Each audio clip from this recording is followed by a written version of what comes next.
Hello and welcome to World History and Anthropology.blogspot.ca. I'm Professor Hernande with a background expertise in bioanthropology and history, and I'm here to talk about what race were the ancient Greeks.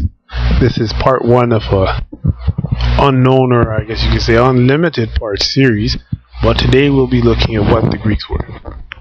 I've been to Greece several times, and I've seen statues and carvings, and most of the original are indeed black-looking people. Most of the so-called white-looking Greeks, they're modern plaster fakes created in the last 200 years in places like University of Cambridge Plaster Museum, which is one of the roughly 900 plaster museums throughout the Western Hemisphere. These are what the actual ancient Greek artifacts look like. Here's a vase of a Greek man. To me, he looks like a black man. Here is a picture of a Greek vase. Here you can see an example of Nazi vandalism. The Vandals were usually experts in art, as you have to bear in mind Hitler himself had a deep interest in art. The man you can see on the left is black, and he's killing a man who appears to be white. But he's white in his face, in his countenance, and in his arms. But when you look at his leg, it's clearly black. And you look at the other leg, you can see like his foot is black, around his knee is black. It was chipped away. Now, how can the black color be chipped away? Well, whenever you're doing any art or you're painting on any surface, you have to first paint it white, just like a wall. If you have a blue wall and you want to turn it yellow, you don't slap the yellow paint on the blue wall. You first put on white paint to white and cover it up so you can get a nice white surface to paint on. Then you put on the yellow coating. No different on a vase. Put on the white coating first. Then you put on the colors like orange and brown and black you want to have on it. What the Nazis and other races who held these artifacts, because it passed through a lot of hands of people, what they did was chip away, and the museum curators chip away the black skin to make them look white. Here you can see a war, and this is depicting an ancient Greek war. You can see both the men are black. Here you can see the bust of a famous ancient Greek character from a very famous novel. He appears to be a thick-lipped, broad-nosed, woolly-haired black man. Here you can see a Greek youth from 300 BC in Greece. He also appears to be black. Here you see Odysseus and Circe. Both appear to be black, not just in skin color, but even in countenance. Broad nose, big lips, flat nose. They just look like black people. They don't look like modern day white skin, thin nose, thin lip Greek people. Now, it's generally accepted among most Eurocentric historians, which some may or may not want to call me, that the Odysseus was black. He's one of the main characters from Homer and the Odyssey. It's also generally accepted even among most of the historians in Greek antiquity. This was the case. You can find a very famous book written by a very important author called Black Odysseus, White Caesar.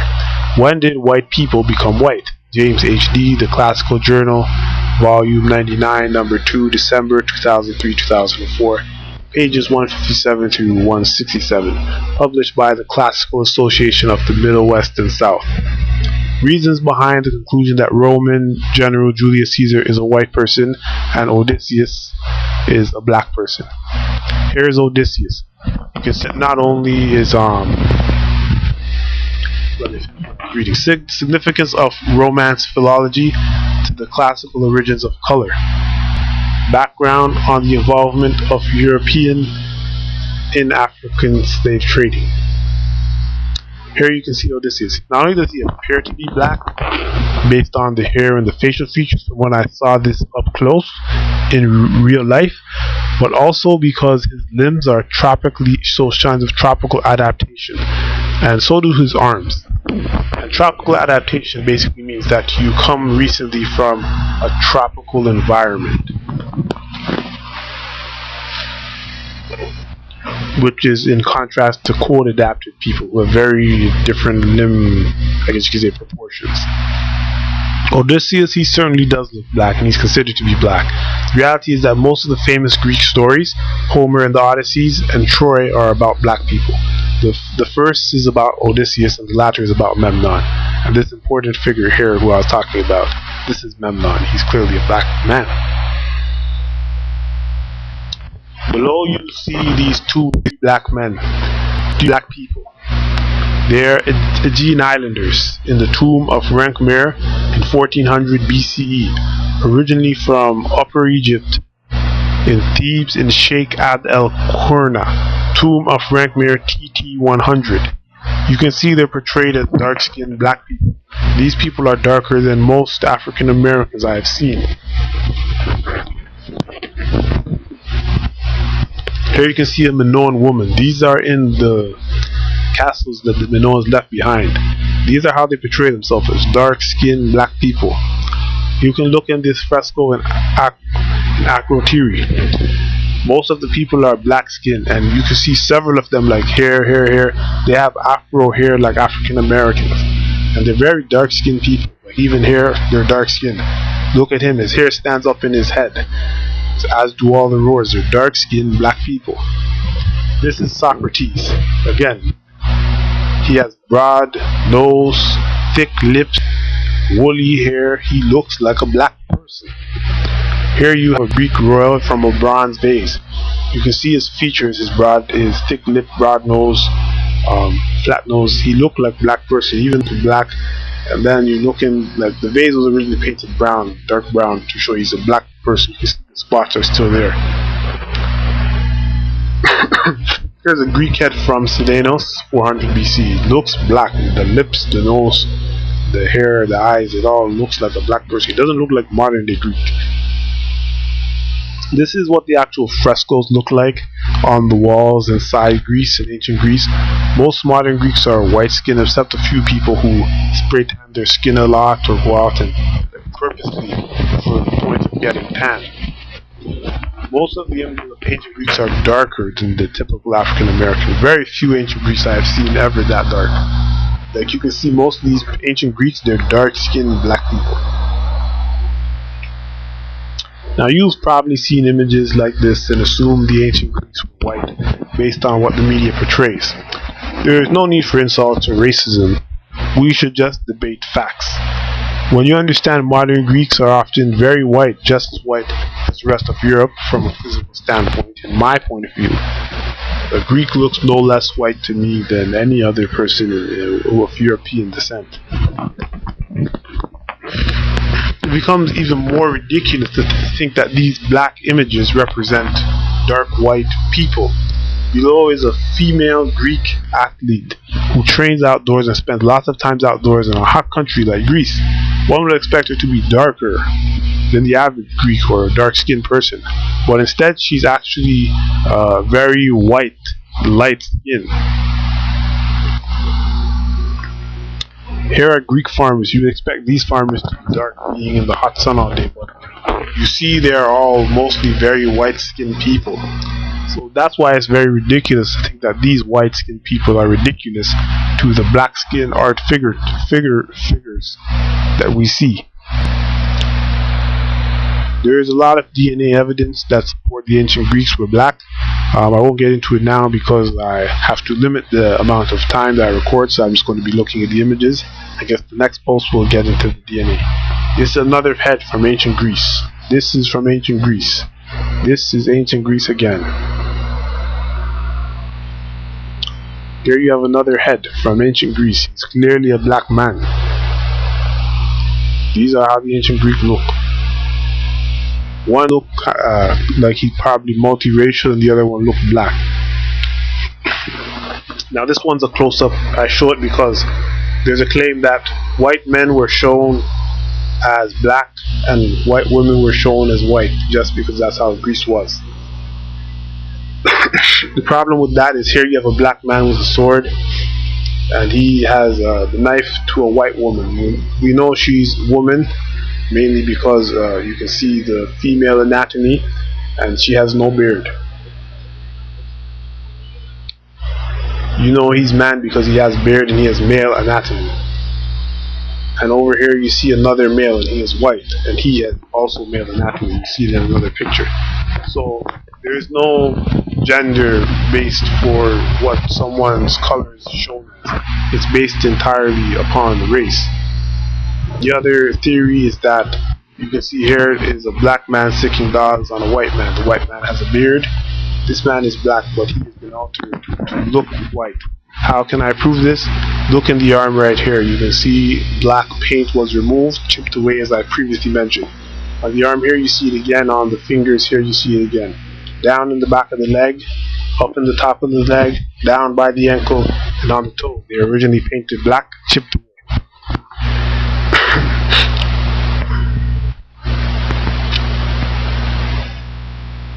This was the same pottery that you saw above. Black man, white woman, white man, you can see the anatomy.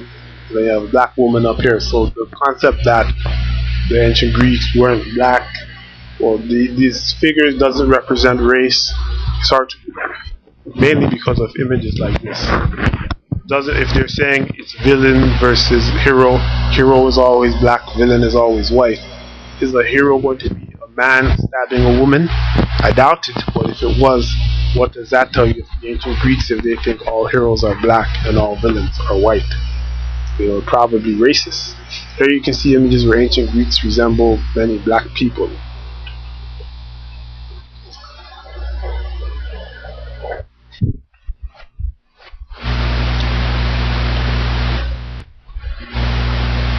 Here you see more pictures of ancient Greeks. And again, the hair and the skin is black, and it looked like black people to me. Here you see Hercules, who is black, killing 3 white people. How can a civilization who is white portray all their heroes as black, always killing whites? This is some DNA evidence. I'll get into it in the next post because I have to limit the length of the posts. But let's look at some images from the ancient world.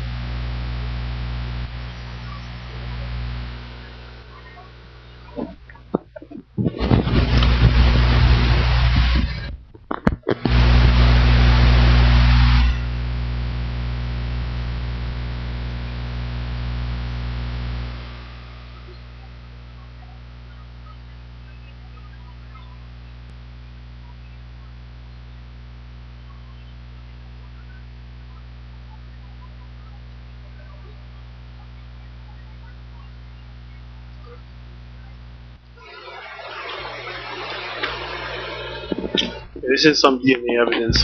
All of these can be found on the website worldhistoryandanthropology.blogspot.ca. It's actually quite detailed and quite technical. That's why I didn't go into it in the video, because most people, it would put them to sleep. They wouldn't even understand it if I did read it.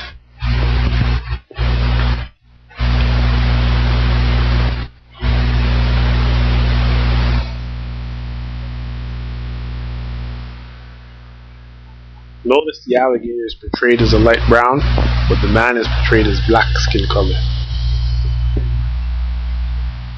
So there wasn't a shortage of white paint. Again, white alligator, black man.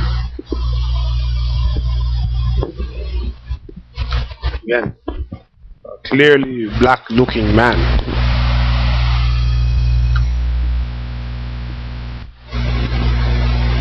Now notice the lamb is portrayed as white, but his ear is portrayed as dark brown. But they don't portray themselves ever in this white color that you see in the lamb. That tells you a lot. They knew who they were.